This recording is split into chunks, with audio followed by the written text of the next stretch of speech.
We wanted first to show you the blog of our chair, because here all the code and slides that we are showing you will be uploaded, so you could download it. So you go to CAAD Praxis, and here it's already the lecture 1 and lecture 2. So today what we're going to review is this the lecture about the interplay of big data and machine intelligence. Yeah.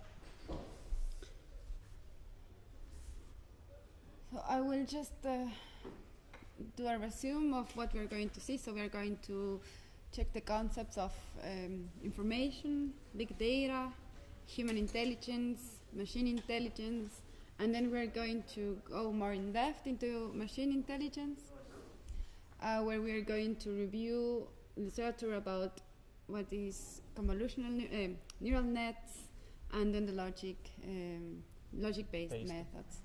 So here, as I said from the beginning, we are going to talk about what is information. So we first start by asking this question: what's information? One thing that we know is that when everything is there, there is entropy. This means with full symmetry, we get zero information. This is what we call a stable or a system that is in stasis. We can get nothing out of a stable system, it is dead. But with zero symmetry, we get full information.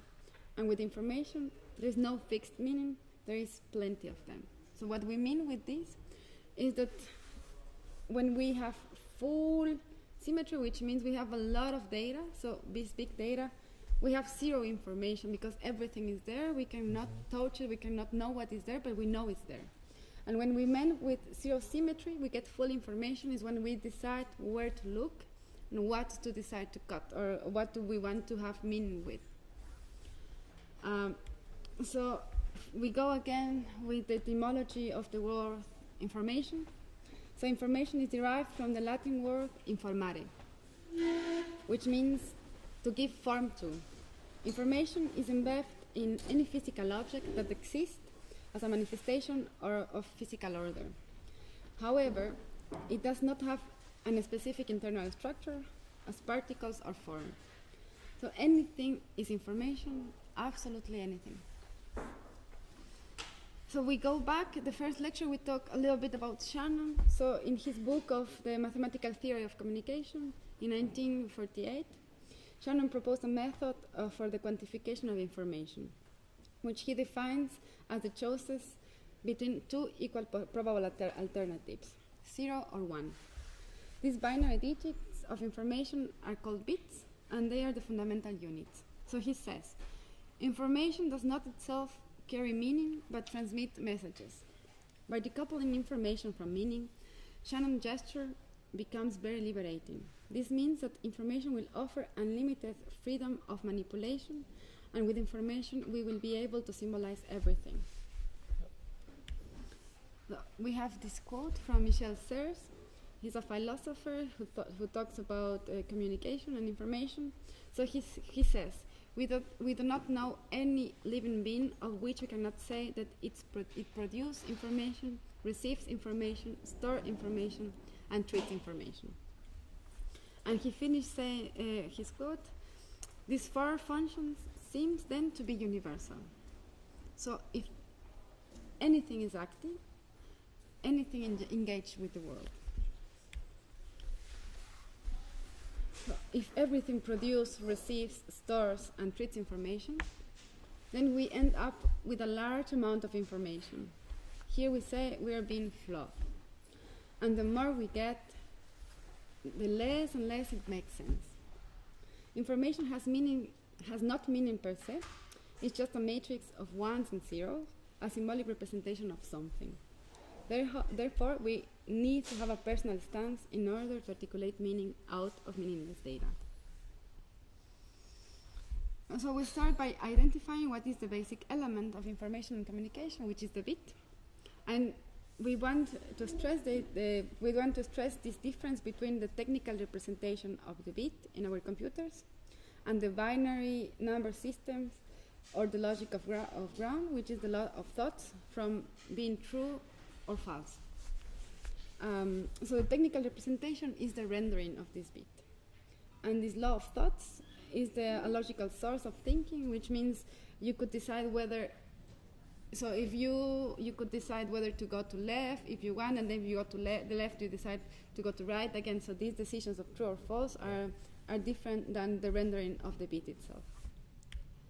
So it's also important to realize that a single bit can be unfolded into anything.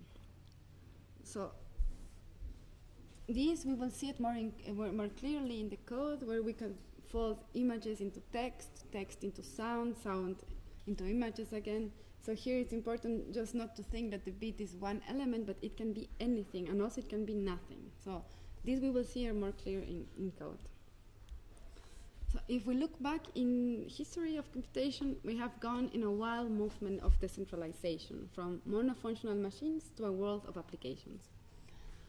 We have gone from one computer, many people, this is 1943, to one person, one computer in 1974, and today we reach a radical inversion with one person, many devices. With the first computer, we developed a kind of generic writing which represents operations. What you're seeing here in this picture is the first printed electronic circuits switching on and off logical functions. This kind of computational power has been the compelling force of globalization and the market economy. And here it's all about calculation speed and computational power. However, today we are in a different paradigm. Computers are any machine, so it can be a phone, a camera, a typewriter, a video editing tool, a sensor. It can be anything. So this means that the processors can not only create every known machine, but any machine that we can think of in the future. And with any machine, we enter the new game of big data. So nearly every person on the planet carries a personal computer in her pocket. As people move through the city, they produce, they collect, they share, they store traces of their daily activities. In cities, a tremendous amount of data is being produced either intentionally by blogs, social media, discussion forums, news, messages, or unintentionally via online and offline interactions. What we have to take into account is that the units of big data are not given. They emerge from data itself. The units of big data are not individuals nor objects, but data. So here the concept of individuals, subjects, persons, or even groups or communities are excluded from the big data universe.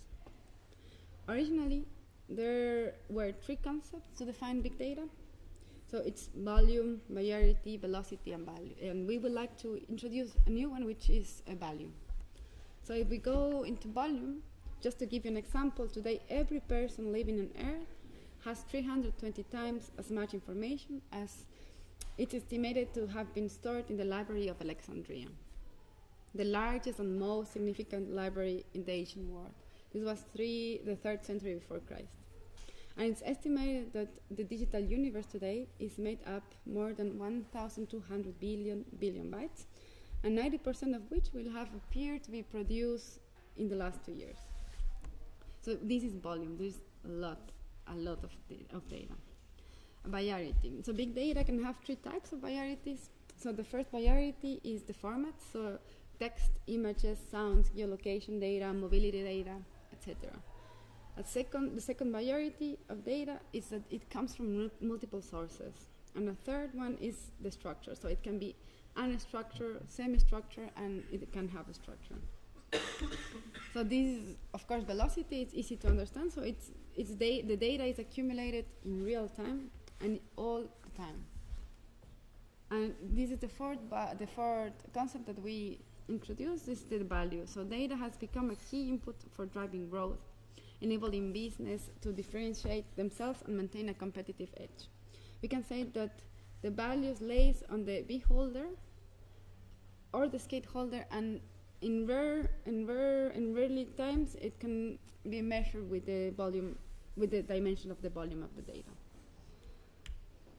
So in summary, this data is messy, but it's good enough. So if we loosen up the desire for exactitude, meaning that if we allow to lose in accuracy at the micro level, we gain in insight at the macro level. And it's good enough because if we allow less error for sampling, our ability to measure is limited, and we can only count the things that are more important for us. So until now, this was a short introduction of these concepts, and we review what is information, what is big data, and if we consider them as being available, primarily available, which means they are always there, we also, and the meaning is within you, we would like to also ask, what is human intelligence? So we think that human intelligence is about embracing obstacles. So this is a funny picture, but I just put it there to have an example. So when a baby is born, the first thing that he has to do is embrace the obstacle of walking. But we don't think that he needs to solve the problem of walking, because it's not a problem. He needs to embrace gravity, so he does it and he walks. And the same thing happens with language. So he has no problem, but he needs to embrace language, and so on. And it's repeating every time. So human intelligence is, of course, deprived of machine computational power that machines have, but is capable of articulating complex problems, forming concepts, reasoning, and the more important is that is the one who takes ethical stands. But besides, machine intelligence from the beginning was meant to solve problems. So machine intelligence are fast and computational powerful, and they grow exponentially in processing capacity, storage capacity, and communication capacity. So this phenomena, we will see it more deeply now that we are going to talk about only machine intelligence and how it was developed. Okay. So, for the machine intelligence, one of the most long-standing questions that have remained unanswered is that whether machine intelligence should simulate natural phenomena, and for example, psychology or neurobiology, or putting into another word, that should we try to simulate our brain in order to bring machine intelligence. And following this question, it leads to two different approaches towards the machine intelligence. On the left, one is try to reduce the human intelligence into symbolic manipulation, and the other, on the right, towards the simulation of neural behavior and try to build a mathematical model for it. So the first approach introduced methods like rule-based system and decision trees. So generally speaking, it consists of many if-else decisions, and we can say that this approach is a kind of logic-based. And the second approach gave the birth of where's the mouse I had? Gave the birth of artificial neural network, and no.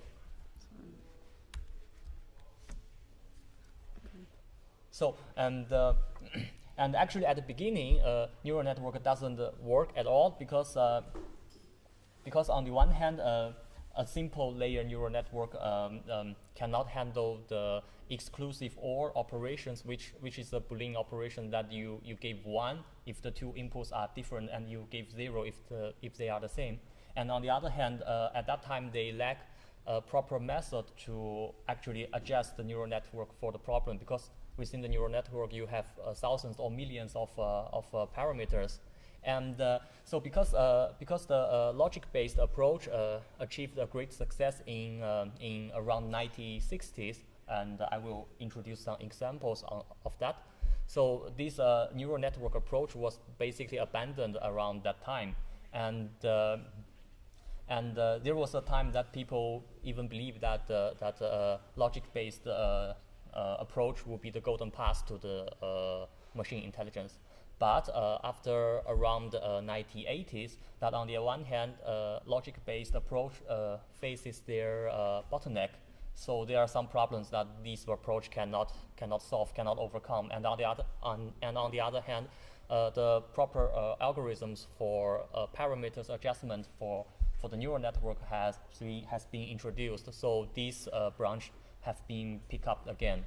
And later, concerning the neural network, one branch decided to abandon the idea of trying to really understand what intelligence is, but rather shift towards try to observing the probability from the data. So, and this branch continues developed towards the machine learning and deep learning today. That we call.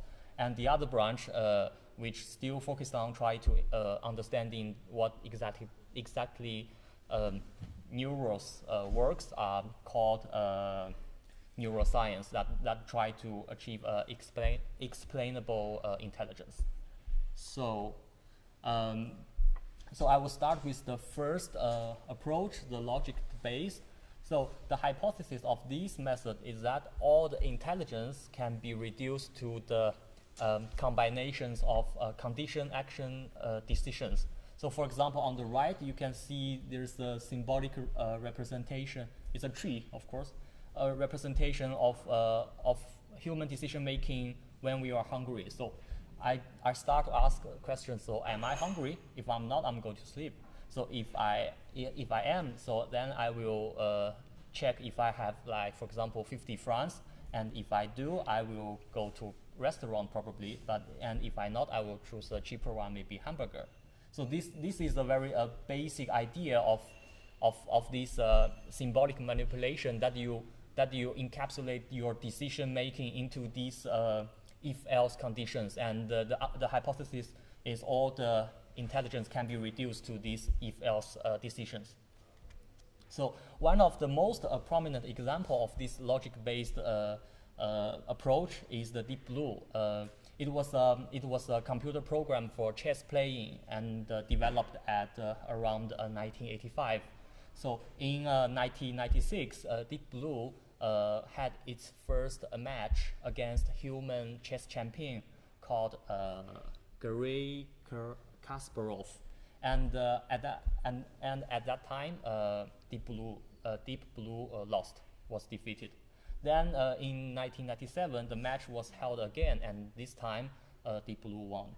So what is Deep Blue exactly? So basically, it was a brutal search algorithm for chess playing which means it can calculate 12 more steps after each move, and then based on this calculation, it chooses the optimal one. So, well, on the other hand, that there was a study on how human player playing chess. It was reported that the best human player can calculate 10 more steps after each move. So basically, the Deep Blue can calculate more steps than human. Then this brings it a capability of defeating the human champions. But if we look at this method today, we can hardly say that this is intelligence because obviously this is just brutal search. But however, at that time, the developers actually claim that this is machine intelligence. Another example would be, for example, the bot players in video games. And for example, these are the games I used to play. I don't know what kind of game you play now. But so in principle, all the bots in these games are programmed following certain rules. For example, in Warcraft 3, when you see the bots' army are moving, and if you don't hit them with your army, then they will not hit you unless they reach their destination, something like that. Then, if you know these patterns, if you observe these patterns from the game, then you can always win. So, so the logic-based approach was so successful before 1980s, and as I said, many people believe that this was the golden path towards the fully machine intelligence. But however, this approach faces two difficulties that it can, I would say, never overcome. That the first is the explosion of the search space. For example, in chess game, that it is estimated that there are around 10 powers 50 possibilities of all the moves. And well, in comparing with chess game, in Go game, there are around 2 by 10 powers 170 possibilities. What does this mean? So for example, if one PC is able to play a chess game professionally, then in order to do the same in the Go game, we will need 10 powers 120 PCs to do the calculation simultaneously. But if we count how many PCs we have on the Earth, that is only around 10 powers 10. So this is an impossible task to for example solve this problem simply by increase the computational power. This is no way. And the second difficulty is that for some tasks it is impossible to come up with rules, that because you're always facing exceptions and you cannot just write all of them down. For example, if we want to know what is in these pictures, and then we are facing these difficulties. For example, first, the pictures for the same objects may be taken from different viewpoint perspective, and then second, the object may be in a different lighting condition. That this one may be darker, this one may be more brighter, and then the object may be in different scales in the picture. For example, if you take a picture 5 meters away or 1 meter away, then the size will be different, and so on and so on. If the background is similar with the object or not, and so on. So because we have so many exceptions, and we need to consider not just all these variations, but also the combinations of them. And these similar things happens in, for example, if we try to translate languages between, for example, Chinese and German, or Chinese and English, that if we follow grammars, then we always facing lots of exceptions, and there's no way that we can write all these exceptions down. And also in self-driving cars, that what should the car do if the light is red and there are a car like 10 meters in front of it, so on. So because this super number of exceptions, there's no way to simply write the rules for this task, and that's why this makes these tasks so difficult. And then we are wondering if there's a way that the computer can somehow bypass this way of thinking, that without trying to write down explicit rules, we can find another way. That, for example, is it possible that the computer can learn the inexplicit correlations between the two things that we want, instead of trying to make the rules? And then what would be the proper computational models for this task? Following this thinking, then the research of machine intelligence shift towards probabilistic based, that studying computational models that capable of finding these correlations between within the data, instead of trying to define the rules. And this is what I'm going to introduce next, the probabilistic based approach. So as I already mentioned in the previous diagrams, that one of the most prominent model in this approach is called artificial neural network. And before I show some applications, I will try to go into it to really understand what exactly neural network is. So neural network is a bio-inspired model that consists of many basic elements called perceptrons, which is shown on the left. And usually the diagram of a neural network is like the way drawn on the right, that lots of circles connect to each other. So a perceptron a perceptron has an internal vector, and it takes another vector as the input, and it calculates the dot product of these two and put the result into another function called activation functions, and gave the final result as the output. And the output of one perceptron can be used as the input of the other perceptron.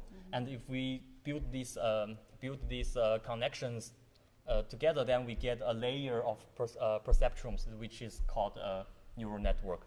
And the layer in the neural network is exactly this meaning that one perceptron uses its output as the input of the other perceptron.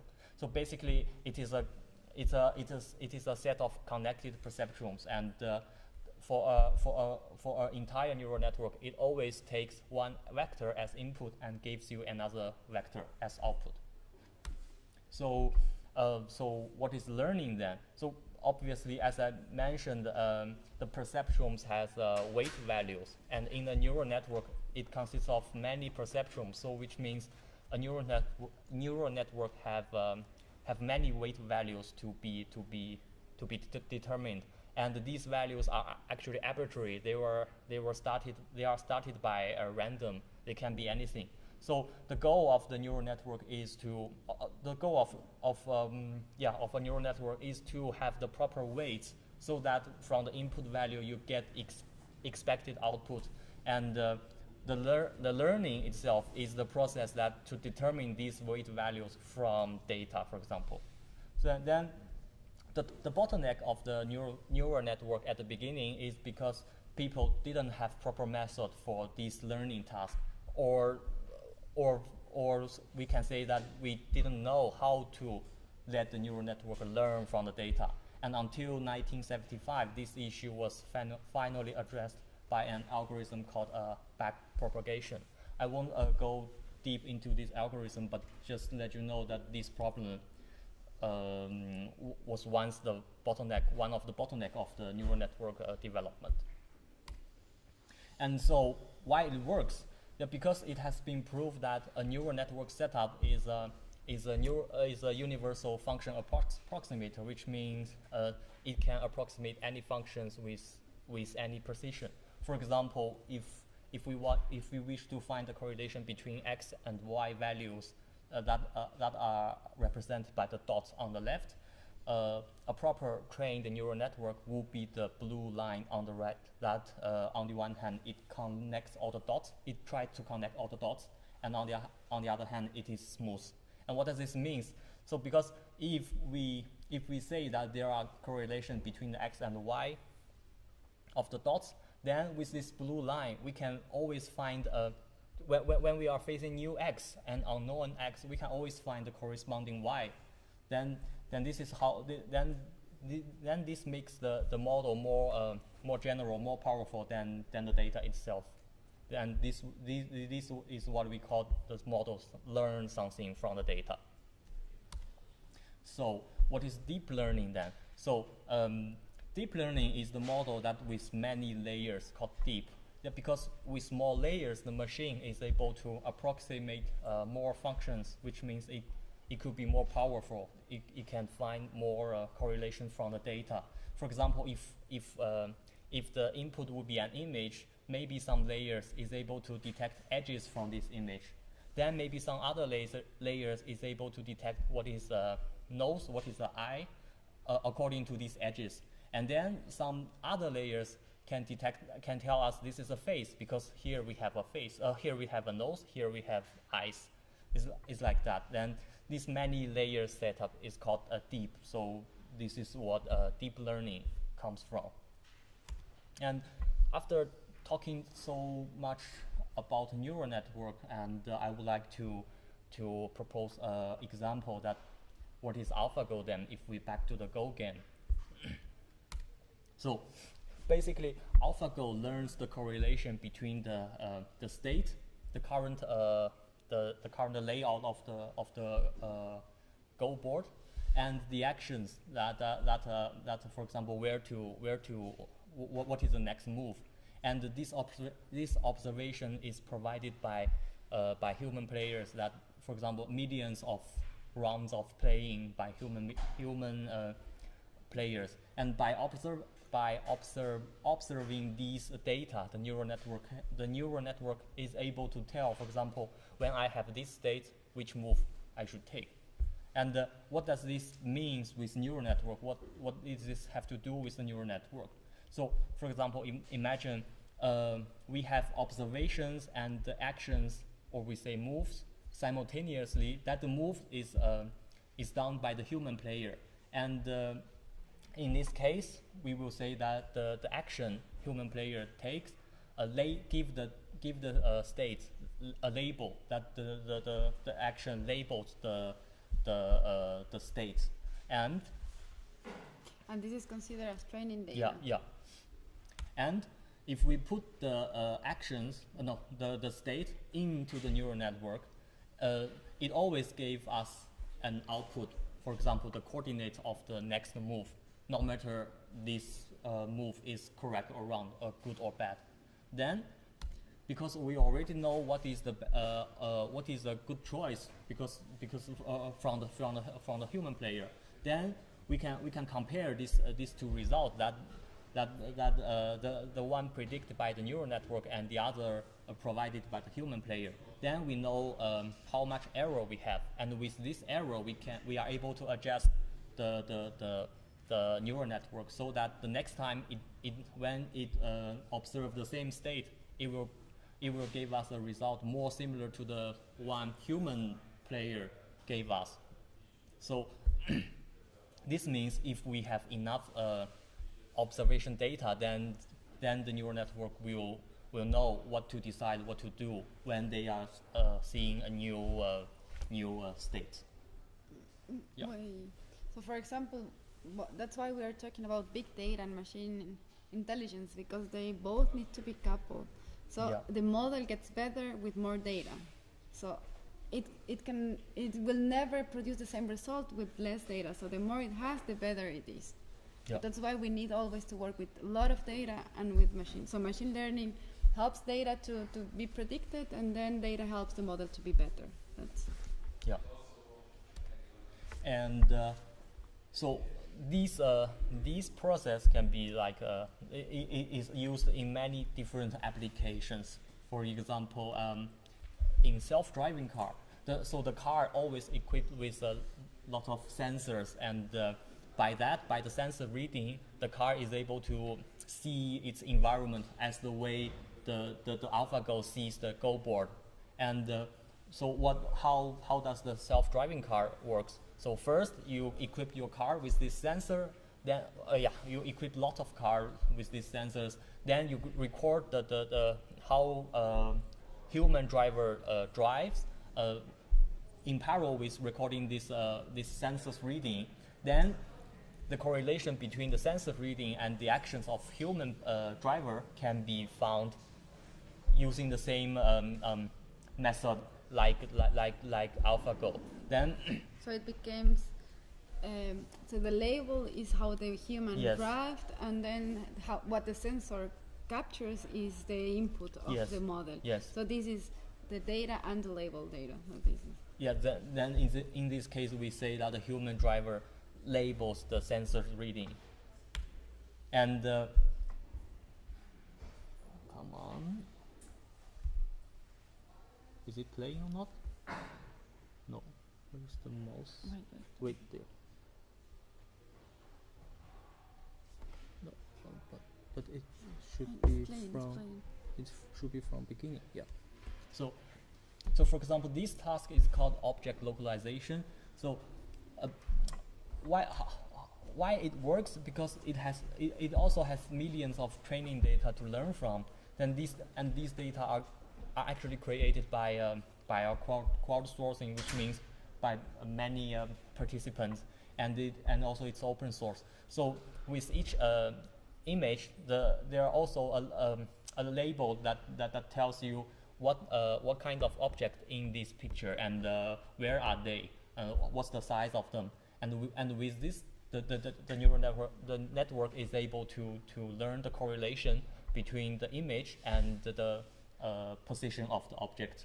Then after observing millions of these data, then it is able to do this localization task that for the images that it never seen before. So next. No. Okay. Yeah.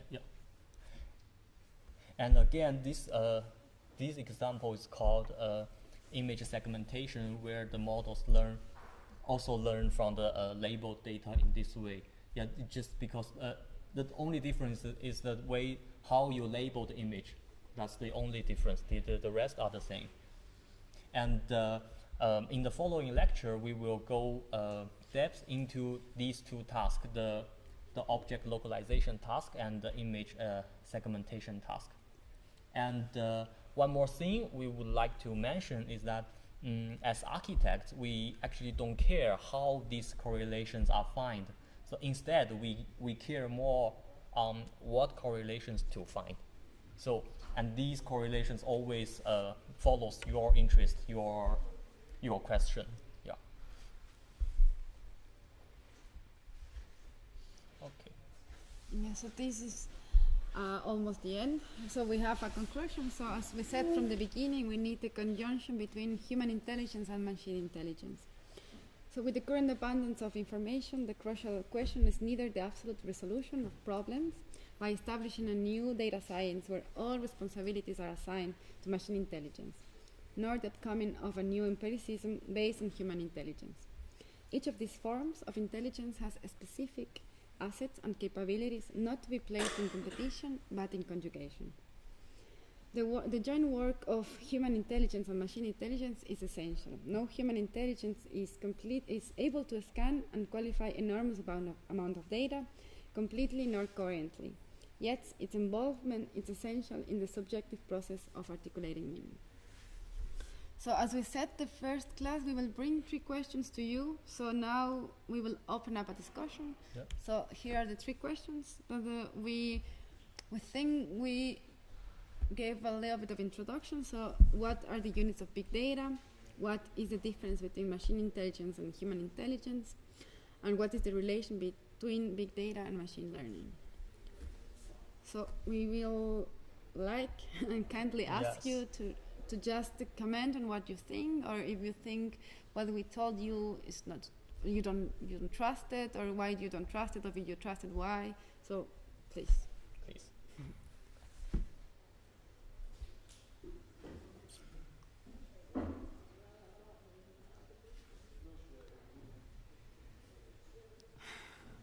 So if I ask you, what are the units of big data, what will you say? Yes. Yes.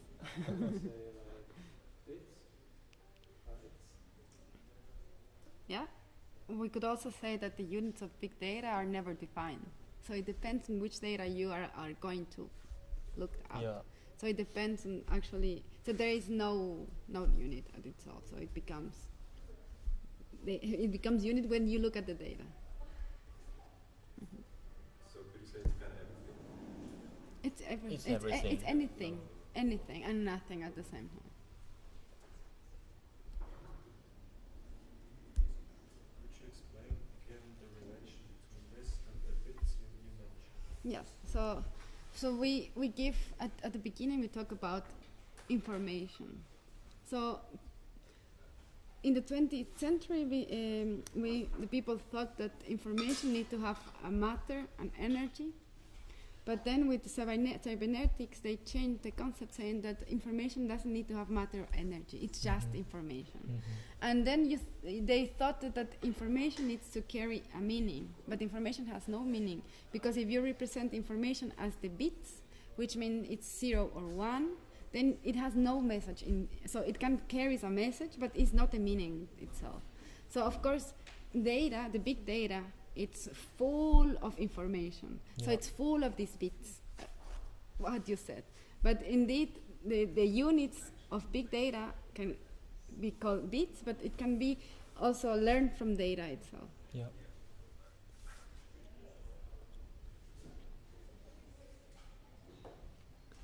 So I think the last question we brought is what we said, like there is a need. Well, not need, but big data and machine intelligence are always coupled in a way. So in order to have a proper model, you need to have a lot of data. And then, of course, to have data, sometimes you need machines also to label. So it's always in the same circle. So it's not one or the other. It's always they both. And also with machine intelligence and human intelligence. There is no way that machine intelligence can replace human intelligence because they are not a parallel. So if we talk about lines, they are not parallel. They are somehow in perpendicular.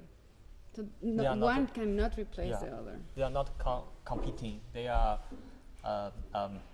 they have different tasks. Yeah, they focus on different domains. Yeah. Mm-hmm. You say there is more data, it gets better. Exactly. We are continuing to create big data. We create big data. There's no boundary. Is there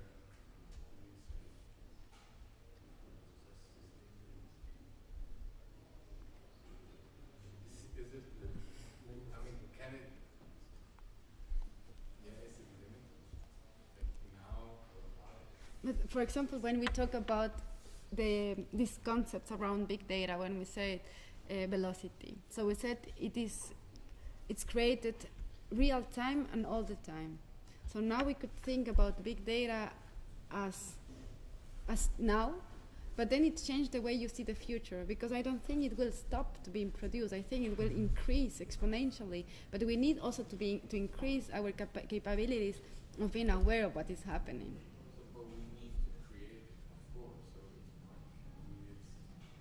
Yes, but since the beginning of times, we've been creating information. So this is what Michel Serres says. So everything in the world stores, create the information. So it's always there. It's not that you cannot, so one time can stop happening. So it's always there, even though it's not in the internet, but then it's in every object in the universe, this information. so it's the way we get data that is important. I think not only to get data, but what I think it's important is to be aware of what now we have like a common ground, which is this big data. Just to be aware that if this is there, what should we do? Because if we just close our eyes and say, I don't care, I will not buy a computer, I will not buy a phone because I don't want to participate in this closed circle of creating data and processing data. But I think it's you being aware that you could also start playing the same game. So this is our idea. So now we will introduce you some code, or so you will already have it because it's in the blog, and you will play the same game as Google does. Or this, for example, these videos of object localization, image segmentation. So you could start playing with the data, and you don't need somebody to tell you what to do, because if you're literated, or if you try to be literated, then you can actually, do the same as them. Do the same, yeah. Somebody else?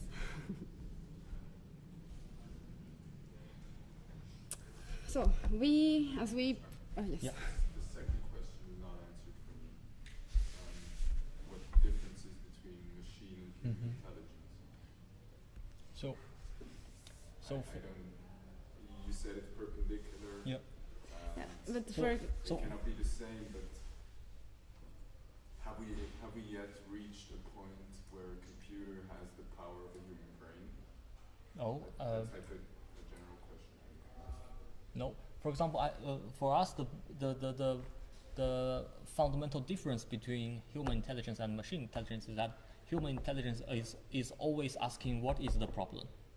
Then how to solve the problem is about machines, because machines never ask what is the problem. For example, if we consider we are living on the ground, then living on the ground is totally fine. Why should we fly?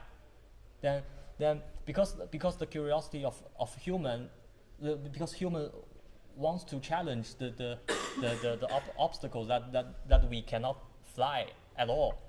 So we began to investigate what is the aerodynamic, what is the proper wing shape, how the birds fly. Then after we achieve that we actually can fly, then we realize that then flying gave us, for example, we can go to US within 8 hours, something like that. But I think the core part of this is that we always asking, for example, can we fly? It's like we are trying to find something that has problem, and then with this we use machines to actually solve this problem. For example, to calculate the perfect shape of the airplane, so on. This is my. For example, there is also another example. So why we went to the moon? So there are some things that we do as humans that are not necessary or optimal, which is why we are different from the machines itself. So they are meant to optimize or to get things better. But we humans, we don't decide to do things better. We just do it because we want to do it. Yeah. So we could live happily and forever, fine, without being in the moon. But we decide to do it. So this is the difference. So But there was a reason for us to go to the moon. tell me the reason. There's probably many of them, but there one of is them there was is that they wanted to be the first there is a person to wish the of moon but before Russia. but this is Yeah. not optimal. I mean, this is not life or death decision. This is just because you can do it, Or which- you want to. or you want to. Yeah. Maybe they thought it was life or death for the country.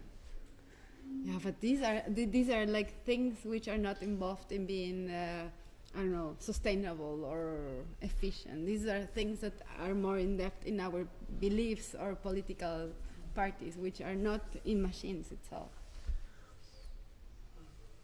I think this is a very controversial theme because now there is a lot of people scared of machines, Yeah.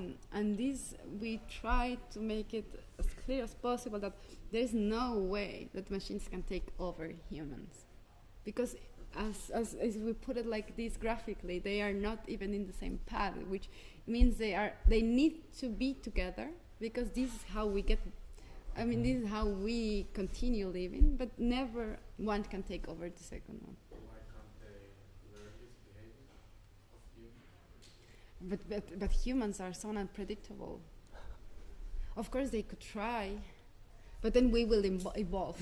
So this is the thing. So we have been evolving since the beginning. So we needed to have fire.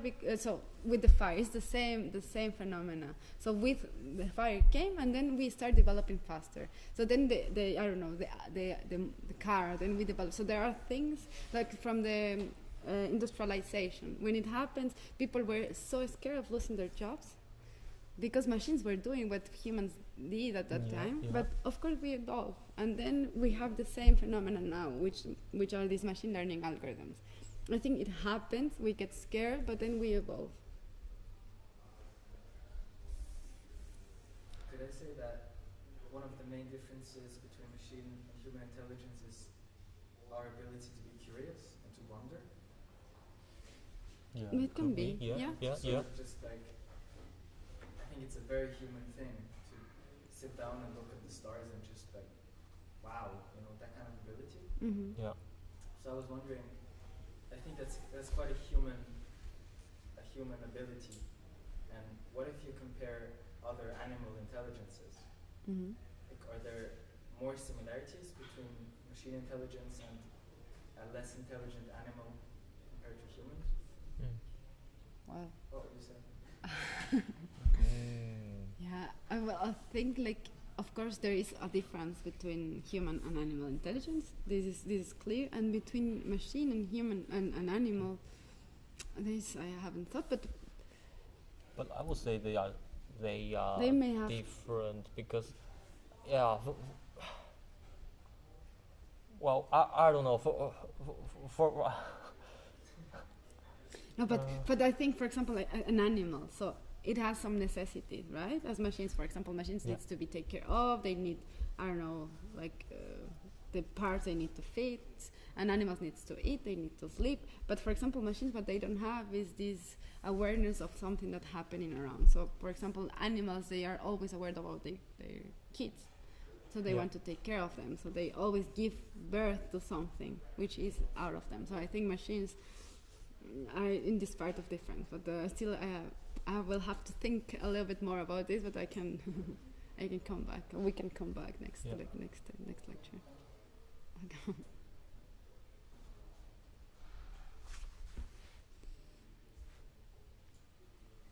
Yes. So, okay. Okay. As we promised, we will go to code now. So we have 4 codes for you today. So the first one, it's folding anything to anything. Okay, so we will show you how to fold images into numbers, numbers into sound, sound into anything. The second one is movies rating. So we have, not we, but the Mathematica has a collection of movies rating from Rotten Tomatoes. And you will have the code now, and you will play a little bit. So yeah, the third one is actually very simple. It's about hand-digit recognition. That how, for example, how to determine which number this picture represents, and with a large amount of labeled data, actually this task becomes really simple. So, and the last one is for fun, and because this one is actually technically it's actually complicated. Yeah, but luckily Mathematica provides us its strong robust implementation, and we take this part of the code and add a little bit explanation on it, and with this example we are not intend to like, for example, let you to really know what are those technical implementation, but have a sense that on one hand you can actually do it by executing the code, and on the other hand this thing is funny, that you get interest. Yeah. Okay. So if you have downloaded the code, please open it.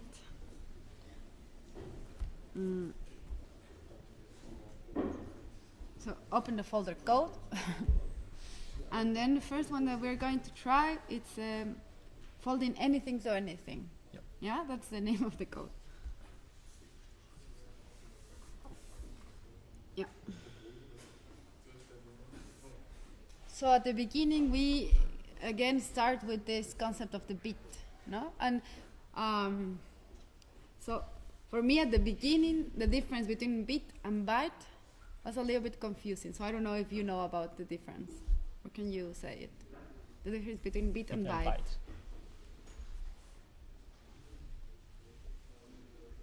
You know? I'm sure that I think 1 byte is something like 8 bits. Exactly, Yeah. that's the difference. So I will talk now about bits and bytes.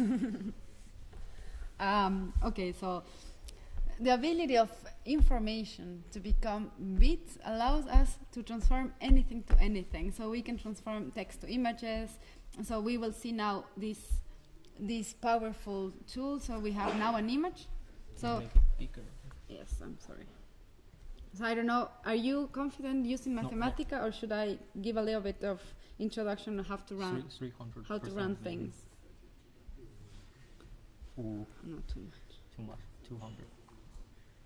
Okay, so the way it works, so here you can write text, you can do simple functions, so 1 plus 2, it gives me 3, right? So I can also write text, so if I say give me plain text, I say hi, and this is text. And the way to run is shift enter. Okay, so this is the only thing you need to know until now. So it can you can use text and it can run things. So the way to run them is by pressing shift enter. That's it. You select the cell you want to execute and press shift enter. Exactly. Yeah. And for example, what is really easy here is that you could drag and drop images or anything. So here is the image already, but I can show you just have an image and then drop there. So there you have an image. So here I first say, okay, this is my image, I call it image. And then they have this function which is called image data. So I said from my image, give me the image data in bytes. Bytes. Yeah. And then I ask, so the dimension of my data has 90 rows and 120 columns. And if I ask for the line 10 of my data, see, this is what I see. Okay? But in order to transform this, which is in bytes, into bits, there is a simple way. So they have this function which is called integer digits. So I said use from this line, give me a base 2, and they are in form of 8. So this is what this line in bits looks like. So this is how you transform one image into bits. And I did it only with the line 10. And now with this formula, I will do it for the whole data. I forgot. So in the code that we will provide you, everything that is in blue, you just need to run it one by one.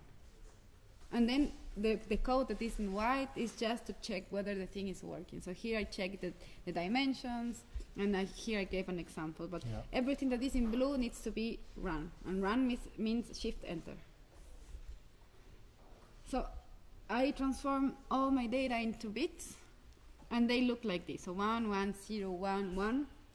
And if I want to render these bits into an image, which means now I'm going to render true or false, and in this case it's black and white, we have this image.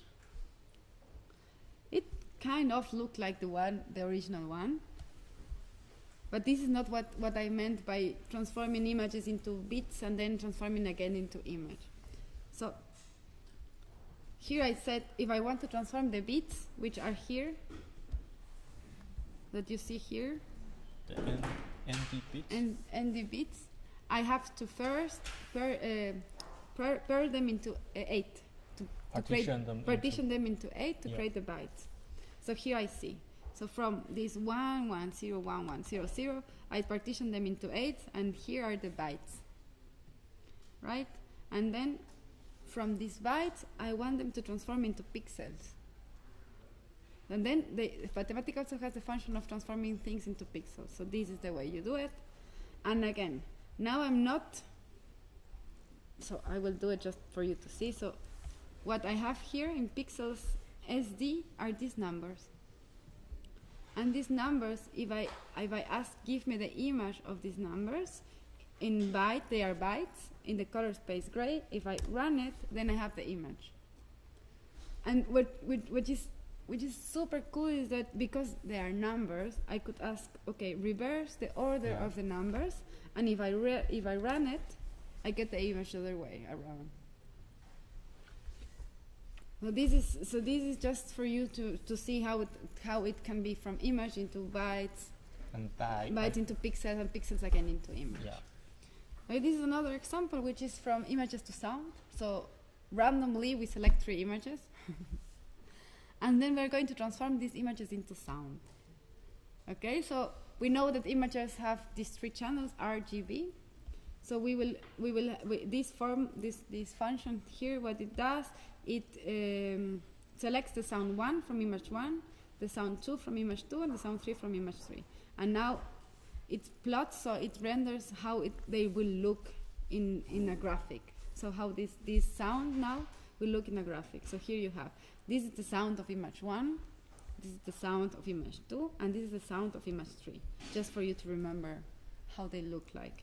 For example, if you look at the images line by line, and 1 pixel follows 1 pixel, then you record those RGB values and visualize them, then you get this wave looking of the image. Yeah. And here, for example, in this part, you could decide from the sound 1, I only want the channel of red. From the sound 2, the channel of blue, and from the image 3, the channel of green. So the way we do it is just we see how they are plotted, and we decide which sound we would like to mixture with. Okay, I don't know if my computer will allow to play it. No. Then I play. Then he play because it's too many things connected to one. Give me some seconds. But if you have it, you can play it. Yes, there.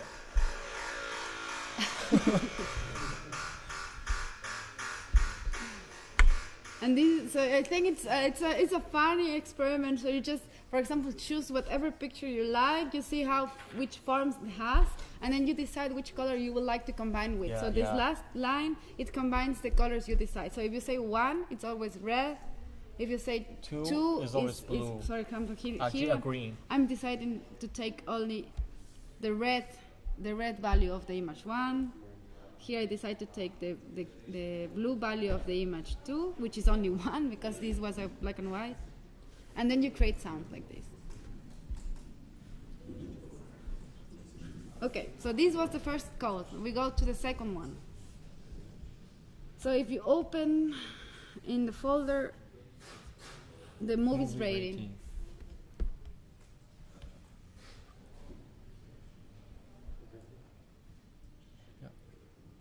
Okay.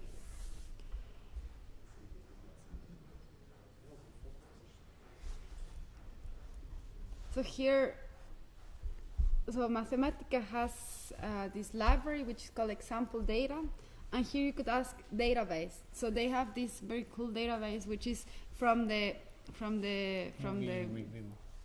field of machine learning. Yeah. It's called movie review, and here I ask, please give me the description of this database. So it's a database that consists in 10,662 movie reviews obtained from Rotten Tomatoes. And the way this data,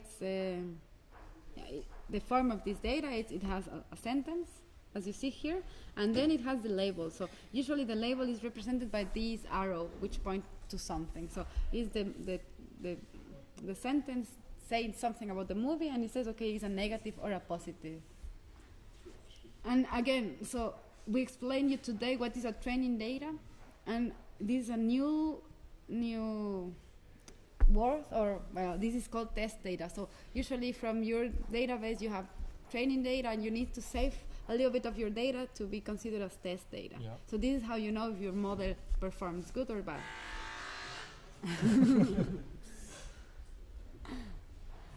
Okay, so here this is a function. It's a neural net that is encapsulated into this function, which is called classify. So what it does, it learns the classification of this data. So you fed here your training data, and then here, for example, I went to here and I open any movie, okay? And I copy one sentence. So usually I only copy the last one. And you could, any movie, you could just replace it here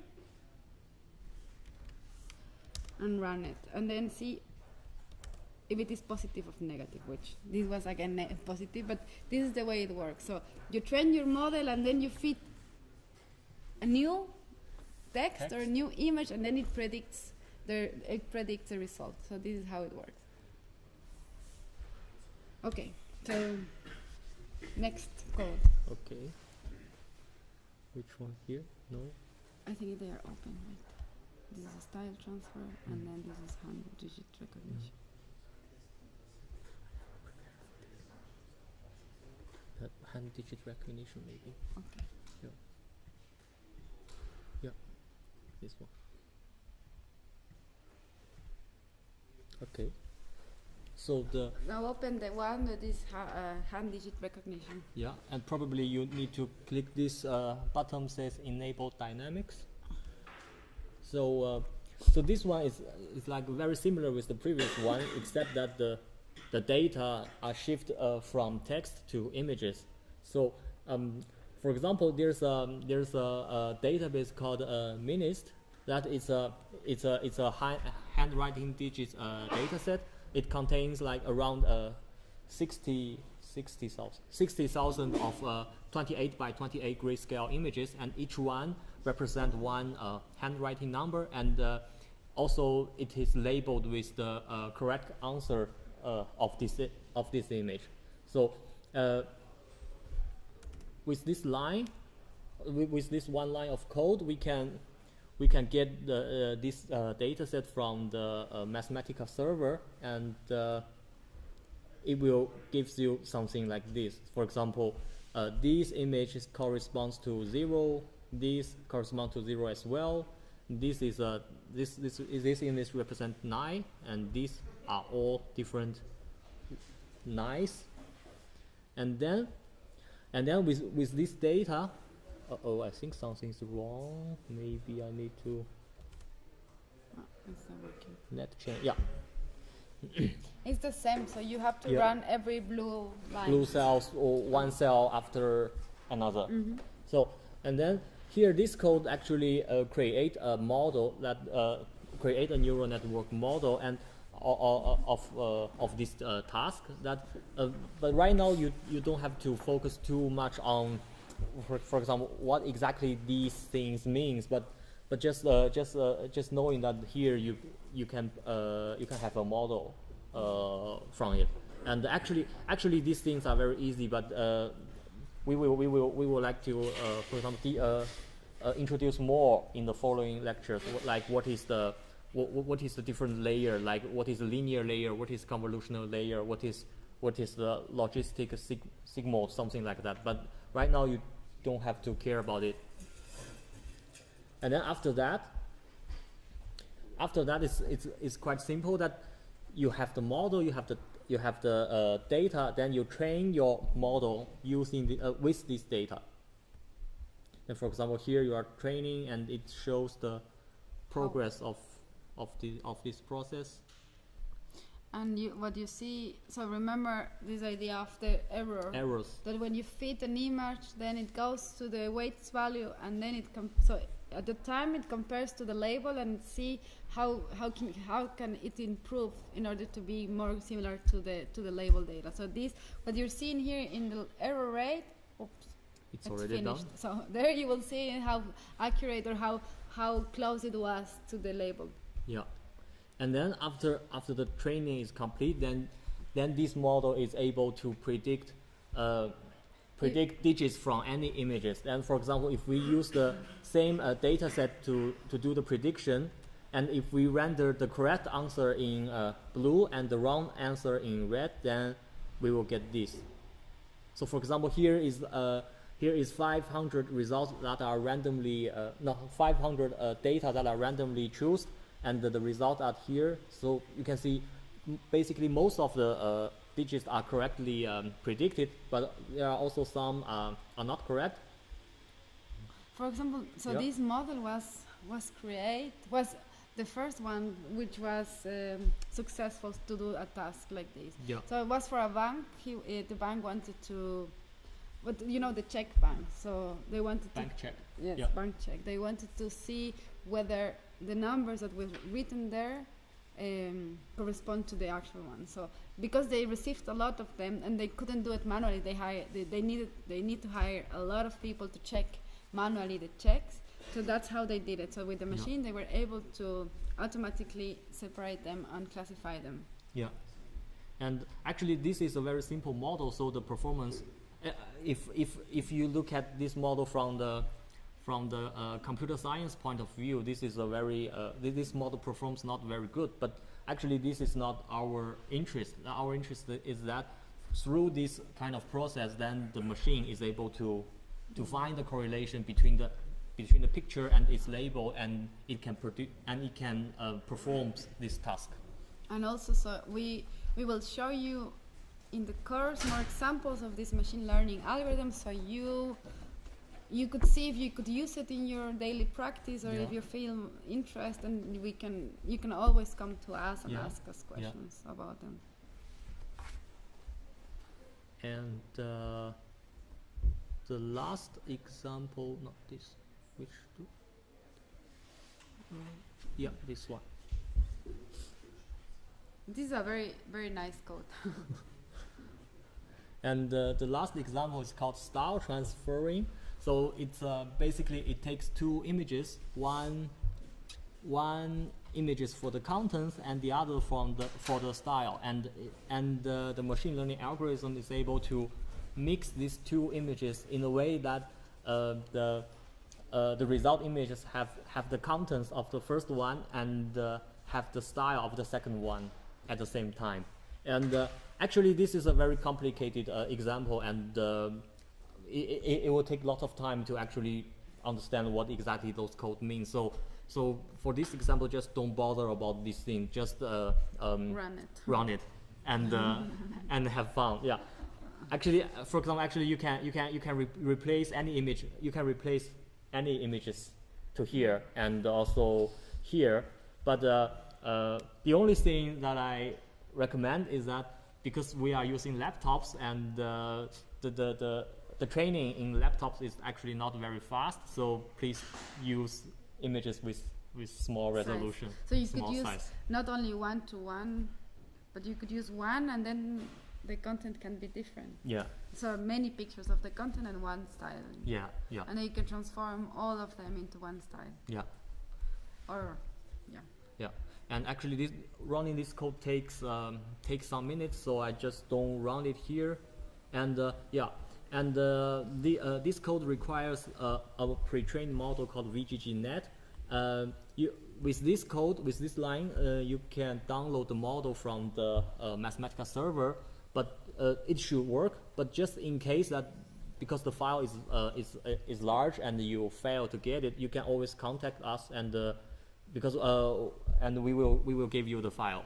Yeah, because this file is like 500 megabytes, so we didn't put it on the server. But if you need, we can give you, yeah. And so yeah, just executing this code, and then after the training you will get this. And then you can try, for example, I put different artwork as the style reference, or I took different pictures as the content images, and see what we get. Yes. Yeah, so this was all we have prepared for you today, and if you have any questions, if you need any help now, tell us. Yes. Otherwise, it's all for now. Thank you. Thank you.